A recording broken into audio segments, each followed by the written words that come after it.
Nossa próxima participação, Marcelo Almeida, IE USP. Com os aplausos de vocês. Vem cá, Marcelo. Bom dia. Eu vou falar aqui um pouco sobre mais a parte voltada para a parte de normas e regulação da colocação, da inserção do armazenamento na geração distribuída. Tá? Então, o foco aqui vai ser mais a associação do armazenamento com a geração distribuída. Bom, primeiro, para fazer uma análise nesse sentido, é preciso saber o que eu quero fazer com o armazenamento. Né? Com o armazenamento, a gente pode fazer N coisas, e então é importante saber o que você quer fazer para poder avaliar, né, se é possível, se não é possível, o que precisa ser feito para viabilizar as aplicações. Então, na parte de armazenamento, a gente pode dividir as aplicações basicamente em dois grandes grupos, que seriam as aplicações de potência e as aplicações de energia. A aplicação de potência são as aplicações em que, a princípio, o que me importa é ter disponível potência. Tá? Então, o meu armazenamento me fornece potência. Obviamente, ele vai ter que ter energia, né, porque potência vezes tempo, ele vai precisar dessa energia armazenada. Em aplicações de energia, normalmente, as potências são menores. O que eu preciso é ficar por longos períodos de tempo fornecendo energia. Então, aplicações de potência normalmente estão relacionadas com qualidade de energia, né? Controle de frequência, controle de tensão, confiabilidade da rede, robustez da rede. E as aplicações de energia normalmente estão relacionadas com gerenciamento, né, da própria energia, gerenciamento de carga, gerenciamento de geração, despachabilidade de alguns tipos de geração, tipo a fotovoltaica, a eólica, e o descasamento de geração e demanda, né, time shift, esse tipo de aplicação. Então, para GD, tá, eu vejo que, a princípio, as aplicações que vão ser mais buscadas são as aplicações mais voltadas para a parte de energia. Tá? Então, eu elenquei aqui três aplicações, tá, que eu acredito que sejam as aplicações que vão existir a necessidade primeiro. Tá? Fornecimento ininterrupto, tá? Porque você tem um sistema de geração na sua casa, você, a princípio, pensa, poxa, não posso ficar sem energia quando falta luz. Né? E isso, hoje, já é possível de fazer. Tá? Segundo a própria regulação da ANEEL, né, pelo PRODIST, né, que foi revisado junto com a 482, tem um item do PRODIST que fala que as unidades consumidoras com micro e mini geração podem operar em modo ilha. Então, isso já é uma realidade. Então, eu posso utilizar armazenamento na GD para trabalhar ilhado, desde que eu desconecte fisicamente da rede de distribuição. Do ponto de vista regulatório. Tá? Estou falando do ponto de vista regulatório. Tem também a aplicação de gestão de energia, tá? Que é fazer time shifting, esse tipo de coisa. E serviços de apoio à rede. Normalmente, serviços de apoio à rede... Eu acho que sou eu que estou mudando isso aqui. Serviços de apoio à rede, eles normalmente estão associados com aplicações de potência, mas eu também, no caso da GD, provavelmente primeiro vai vir apoio à rede na forma de aplicações de energia. Então, aqui essa figurinha do lado, ela mostra uma situação bastante comum em redes com bastante penetração de GD fotovoltaica, no caso, que é a famosa curva de pato. Né? Então, aqui é a cabeça do pato, né? Ele está olhando para cá, o corpo e a cauda do pato. Né? E essa curva ela gera uma certa preocupação, porque, primeiro, que tem aqui o fluxo reverso, algumas redes não estão preparadas para esse fluxo reverso, e essas rampas aqui de potência que são bastante inclinadas. Né? Então, isso, às vezes, é um problema. Então, por exemplo, se eu tenho armazenamento, eu posso pegar essa energia que eu iria reduzir a minha curva de carga aqui, ou até mesmo injetar na rede, e transportar ela para esses dois períodos. E eu posso ter uma curva de carga, né, a princípio até mesmo plana, né, isso é difícil de fazer, mas que me resolveria tanto o problema de rampa, quanto o problema de injeção, fluxo reverso, e também me reduziria, no caso aqui, partindo para também a questão de gestão de energia da unidade consumidora, eu posso, por exemplo, reduzir pico, eu posso reduzir, por exemplo, a demanda contratada. Então, eu posso meio que mesclar essas duas aplicações, todas as aplicações mais voltadas para a parte de energia. E Bem, essas seriam as aplicações, tá, que eu acredito que sejam as primeiras, né, que vão ser necessárias na GD. Aplicações de potência na GD provavelmente vão vir um pouco mais tarde, associadas ao armazenamento. Provavelmente vão ser mais importantes, como o Mauro falou, né, controle de frequência, esse tipo de coisa, mas aí já em grande porte, né? Provavelmente seria alguma coisa conectada já em transmissão, ou na própria usina de grande porte de geração. Bom, então, considerando, né, esse panorama aqui, né, dessas 3 aplicações, basicamente, aplicações de energia, eu vou comentar agora algumas coisas, tá, relacionadas com a parte de regulamentação. Esse é o esquema da AGD atual, todo mundo já conhece, né, o esquema da 482.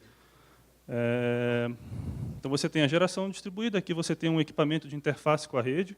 Depois eu vou dizer por que eu não escrevi inversor aqui, né, o famoso inversor, no caso, mas quando a gente coloca o armazenamento, que seria o próximo passo,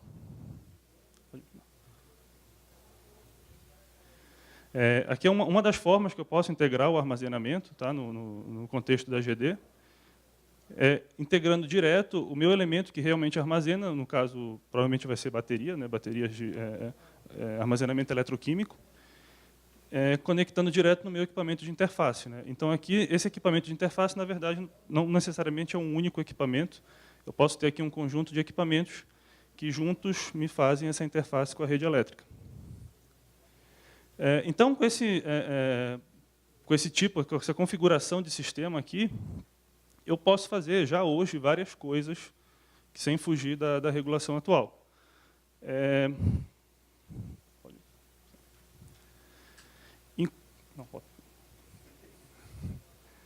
Enquanto aqui eu tenho, por exemplo, 2 curvas de carga, tá? Uma curva inicial e uma curva final. Do ponto de vista regulatório, eu posso mudar a minha curva de carga, tá? Alterar ela do jeito que eu bem entender, desde que eu faça consumo sempre. Tá? Então, por exemplo, se eu pego energia da rede e armazeno e depois uso, isso, a princípio, não tem nenhum problema, né? Isso já é feito. Né? Eu posso ter, por exemplo, um no-break em casa que eu faço isso. E eu não estou injetando na rede, eu simplesmente estou modificando a minha curva de carga. Então, não existe nenhum impedimento regulatório de alterar a minha curva de carga. Da mesma forma, eu posso armazenar a energia da geração distribuída e depois também utilizar nas minhas cargas. Eu simplesmente estou mudando a minha curva de carga. E com a resolução 482, essa alteração da curva de carga, ela também pode ser feita no sentido de injetar na rede. Tá? Só que aí, na hora que eu injeto na rede, é que começa a surgir algumas dúvidas e alguns problemas do ponto de vista regulatório.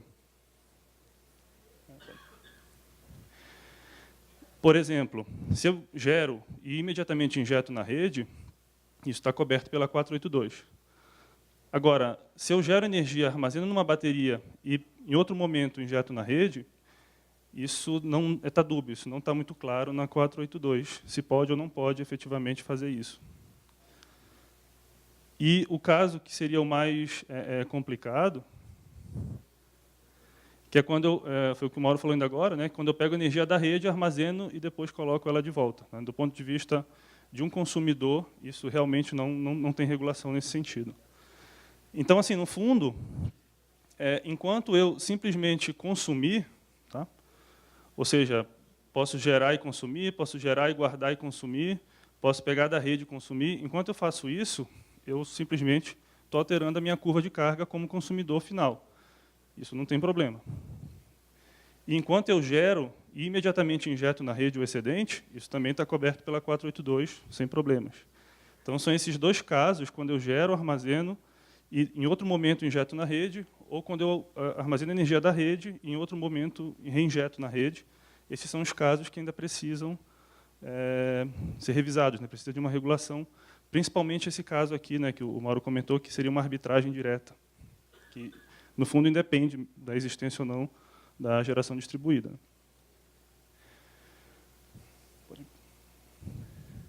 Bom, aquele caso que eu falei é o caso quando o sistema está conectado à rede. Esse seria o caso em que o sistema não está conectado à rede. Seria ele funcionando em modo ilhado, né, em modo autônomo. Nesse caso, pela regulação também é possível fazer, desde que eu garanta que a rede está fisicamente isolada do meu sistema ilhado.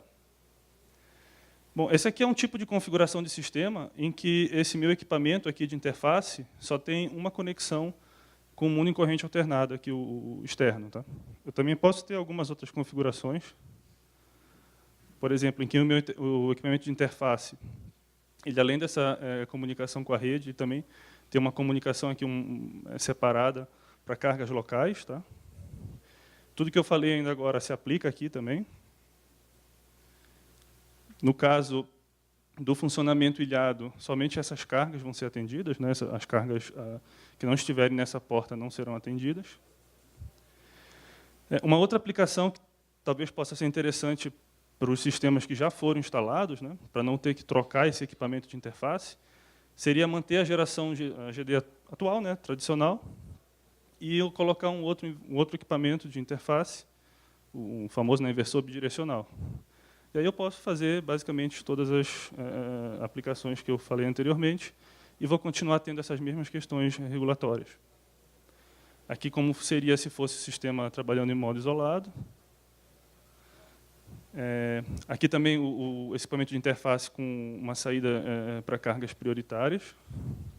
No caso desse tipo de sistema funcionando em modo autônomo, eu não conseguiria aproveitar a geração, né, porque a geração vai estar ligada naquele ponto de conexão que ficava bem aqui. Provavelmente eu não vou conseguir fazer essa ligação, dependendo de como for feita a parte técnica, né, da instalação. E eu falei até agora do ponto de vista regulatório. Tá? Muito bonito, tem muita coisa que dá para fazer. O problema é, atualmente, para realizar todas aquelas coisas, são esses dois itens, normas técnicas e a garantia de que os equipamentos de interface que eu falei sigam as normas técnicas. Né? Então, por mais que seja possível fazer certas coisas, agora falando do ponto de vista mais da distribuidora, ela provavelmente não vai aceitar algumas soluções, porque os equipamentos não tem uma norma para eles atenderem e não tem uma forma de garantir que eles vão fazer aquilo que eles deveriam fazer. Então, né, em termos de normas técnicas, desde o ano passado, o grupo da ABNT já começou a elaborar as normas técnicas para esse tipo de equipamento, que faz essa interface com GD, rede, e cargas e armazenamento. Já foi comentado também aqui essa parte de garantia de conformidade, basicamente aqui entra o Inmetro. Então, já foi comentado, né, um pouco aqui também do Inmetro. Essa parte, né, esse novo anexo da RAC do Inmetro já faz bastante tempo que já foi sendo revisado, já está na segunda revisão e já faz quase 3 anos. Então, está demorando para sair essa parte do Inmetro, que basicamente é o que vai, de certa forma, garantir que você consiga conectar esse equipamento na rede elétrica. E a parte de regulamentação, que eu falei, muitas coisas já estão, de certa forma, previstas na regulamentação, principalmente do ponto de vista de aplicações de energia. Então, aqui o que falta de regulamentação é esclarecer aquelas dúvidas, né? E toda aquela parte aí mais associada com aplicações de potência, de prestação de serviços ancilares e remuneração pela prestação desses serviços. Então, também já foi comentado aqui, né, o P&D, a chamada estratégica 21, né, de P&D da ANEEL. Aqui eu fiz um resuminho, tá, dos projetos. A ANEEL recebeu 29 propostas, 23 foram aprovadas, algumas com recomendação, mas são bastantes projetos que estão em desenvolvimento, 23 projetos. Um investimento estimado de quase mais de R$500 bilhão. Então, é bastante recurso, né, para fazer essa pesquisa. Vai ter recomendações, né, vai ter resultados para todas as áreas, né, do setor elétrico, geração, transmissão e distribuição. E a potência e a energia, né, que vão ser instaladas nesses projetos é um valor relativamente significativo. Né. Então, eu vou só aqui, né, puxando um pouco o peixe para o meu lado aqui, né, 2 projetos, tá, que a gente está envolvido. Né, um é um projeto financiado pelo grupo ISA-CETEP, tá, que o Mauro comentou agora há pouco, também está envolvido a PHB, o CPQD e a Hytron. nesse caso mais voltado para a parte de transmissão. E um outro projeto também que a gente está envolvido é um projeto financiado pelo Grupo Neoenergia, pela CELP, e que é um agente, né, de distribuição, no caso, que seria propor soluções nesse sentido para sistemas isolados, no caso aqui seria Fernando de Noronha. Então, né, o resultado desses projetos todos, eles vão servir justamente de base para a regulamentação, né, para a ANEEL conseguir fazer aquela regulamentação que está faltando nesse campo de armazenamento de energia. Obrigado.